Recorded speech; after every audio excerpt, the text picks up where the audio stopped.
আসসালামু আলাইকুম। আরএসএফ কর্তৃক সাংবাদিকদের জন্য ঝুঁকিপূর্ণ দেশসমূহের মধ্যে বাংলাদেশের স্থান তৃতীয়। এরকম একটি প্রতিবেদন সম্প্রতি আরএসএফ প্রকাশ করেছে। এখন আরএসএফ যারা জানেন না তাদের উদ্দেশ্যে অল্প করে বলছি।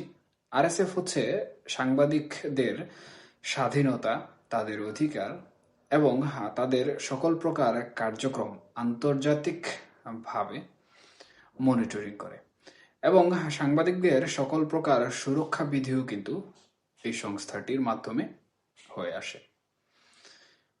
বর্তমানে আরএসএফ সাধারণত যে প্রতিবেদনটি প্রকাশ করেছে সেই প্রতিবেদনের মধ্যে যেমন রয়েছে পাকিস্তান, তেমনি রয়েছে যুদ্ধ বিধ্বস্ত অনেক দেশ এবং সেখানে সাংবাদিকরা যুদ্ধ বিগ্রহের কাছে বা যুদ্ধ বিগ্রহের শরণাপন্ন অবস্থায় থাকার কারণে হতাহতের শিকার হয়েছেন।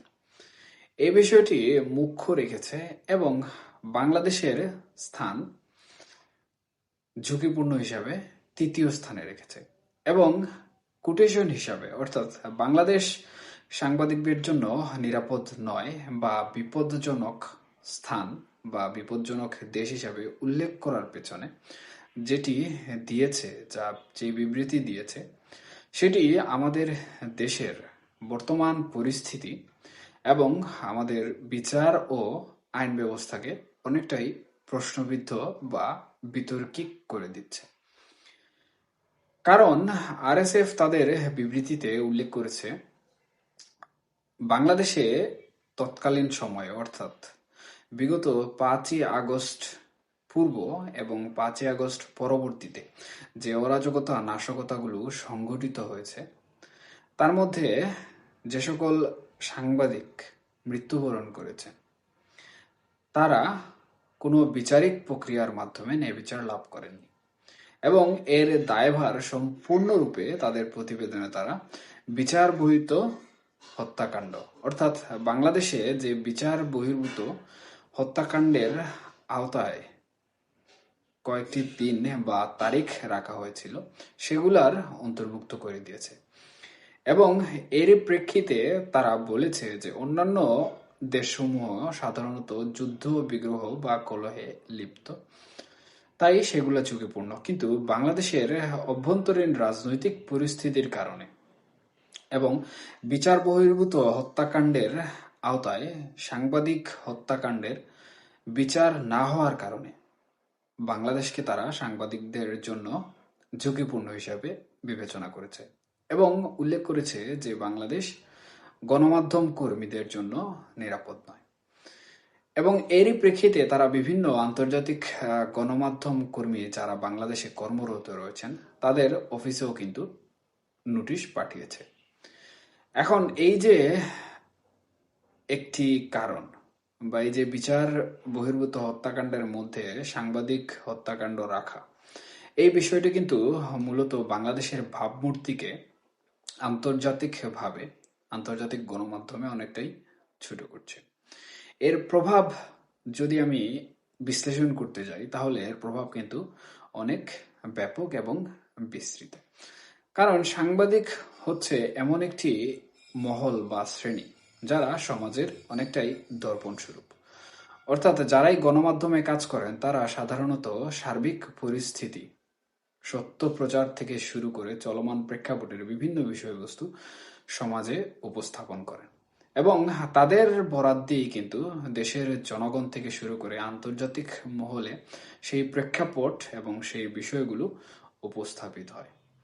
কিন্তু এরই ভিত্তিতে যখন সেই গণমাধ্যম কর্মী প্রেক্ষাপট অনুযায়ী নিরাপত্তাহীনতায় ভুগে এবং তাদের সাথে ঘটে যাওয়া ঘটনার যদি কোনো বিচার না হয় এবং তারা ন্যায় বিচার না পায় তাহলে কিন্তু সহসাই এটি একটি দেশের আইন এবং বিচার বিভাগের জন্য খুবই কষ্টের অথবা লজ্জাকর।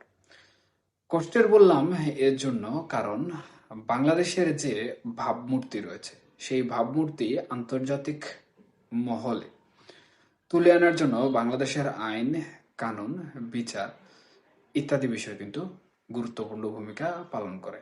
অর্থাৎ বাংলাদেশের ক্রাইম রেট থেকে শুরু করে যে সকল নাশকতা অরাজকতা হয় সেগুলো বাংলাদেশ আইন বিভাগ, বিচার বিভাগ অর্থাৎ প্রশাসন কিভাবে নজরদারিতে রেখে সুরাহা করছে, কিভাবে ন্যায় বিচার পাইয়ে দিচ্ছে, সেগুলো কিন্তু আন্তর্জাতিকভাবে দেশের ভাবমূর্তি অনেকটাই উজ্জীবিত করে। সুতরাং যেখানে এই ভাবমূর্তিটা নষ্ট হয়ে যাচ্ছে বা তাদের প্রতিবেদন অনুযায়ী এই ভাবমূর্তি অনেকটা প্রশ্নবিদ্ধ হয়ে যাচ্ছে, সেখানে এটি সহসাই কষ্টদায়ক বা পীড়াদায়ক। আবার লজ্জাজনক বলার পেছনে যে বিষয়টি রয়েছে সেটি হচ্ছে বাংলাদেশের বর্তমান পরিস্থিতি অনুযায়ী দেশে যে সকল ঘটনাসমূহ ঘটছে তার সাথে এই যে সাংবাদিক বিষয়ক যে প্রতিবেদন এসেছে এবং বাংলাদেশকে তৃতীয় স্থানে রাখা হয়েছে, এটি সহসাই কিন্তু আমাদের জন্য কাম্য নয়। যেমন কাম্য নয় আন্তর্জাতিক মহলে, তেমনি কাম্য নয় আমাদের অভ্যন্তরীণ গণমাধ্যম ভিত্তিতে। দেখুন, সংবাদকর্মীরা যদি তাদের সাথে ঘটে যাওয়া বিষয়টি বিচারের প্রক্রিয়ার মাধ্যমে সুষ্ঠু এবং ন্যায়সঙ্গত একটি ফলাফল না পায়, তাহলে দেশের সাধারণ জনগণ কিভাবে ন্যায় বিচার লাভ করবে? আমি পূর্বেই বলেছি, দেশের গণমাধ্যম কর্মী বা দেশের সংবাদকর্মী যারা রয়েছেন তারা কিন্তু সমাজের দর্পণ স্বরূপ। সুতরাং তাদের ন্যায় বিচার পাওয়ার যে অধিকার সেটি কিন্তু সহসাই সবার ঊর্ধ্বে থাকে এবং সেই জায়গাটি যখন প্রশ্নবিদ্ধ হয়ে যায় তখন দেশের জনগণও কিন্তু এ বিষয় নিয়ে ভাবতে শুরু করে। আমরা সাধারণত একটি বিষয় বা একটি কথা শুনে থাকি যে যেখানে রাজাই নিরাপদ নয় সেখানে প্রজার বা কি দোষ। অর্থাৎ এখানে বোঝানো হয়েছে যে যেখানে দেশের বড় বড় ব্যক্তিবর্গ নিরাপদ নয় সেখানে সাধারণ জনগণ কিভাবে নিরাপদে থাকবে।